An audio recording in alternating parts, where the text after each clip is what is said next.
is Eric, and this is Daily Drivers, where we investigate whether or not various operating systems are seriously usable on a day-to-day basis. In my intro video to this series, I said that I wouldn't be dealing with macOS, except for some edge cases.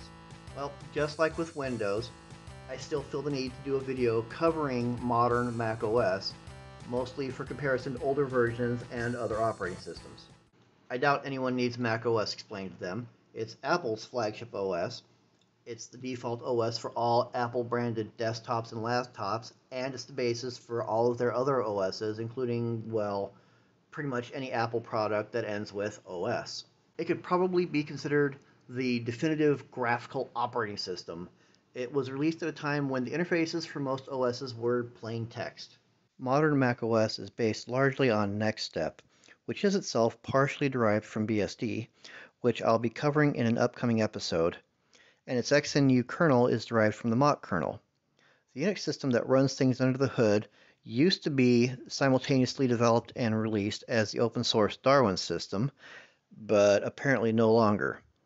There are other systems that have sort of continued that on, but I'm not too clear if any of them are still active. There's things like Darwin BSD, Open Darwin, and Pure Darwin.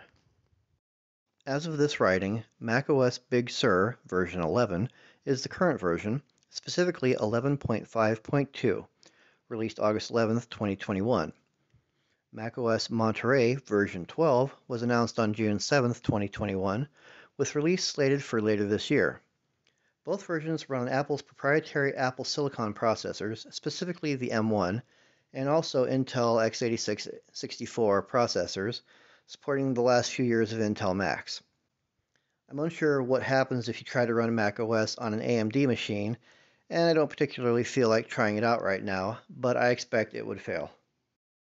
Previous versions of macOS have been called variously OS X, Mac OS X, Mac OS, or just System. And yes, I know it's properly OS X, not OS X, but come on, this is a Unix system. That is totally an X. Well, that's it for the history of Mac OS. I might cover some specific versions in later episodes, or not, we'll see. For this video, I'll limit myself to versions that are still receiving updates. As of this writing, Mojave version 10.14 received a security update on July 21st, while the previous version, High Sierra version 10.13, last received an update back in November, so we'll call that the cutoff. The short version is, modern versions of macOS are good as daily drivers for pretty much all tasks. While it's only meant to run on official Apple machines, it is possible to run the OS on non-Apple hardware, commonly called a Hackintosh, although that's technically forbidden by the license agreement. macOS is good for anything you might want to do, including programming, writing, music production. It's very well known for multimedia, internet usage, etc., although gaming on the Mac is a bit on the light side. Unlike Windows, older versions of macOS are still fairly safe to use online. I am still using Snow Leopard on my old iMac, and that hasn't been updated in 10 years. macOS has a pretty limited list of supported hardware, and for the most part it's limited to what you would find in a Mac. But if you're running a Mac, macOS is a good choice. macOS has had its own app store for quite a while now, since Snow Leopard 10.6.6. I'm not sure if anything existed before that, but I rather doubt it. So yes, macOS is a good daily driver. And that wraps things up for this episode. Stay tuned for the next episode, where I'll be covering modern Linux. If you liked this video, please thumb it up.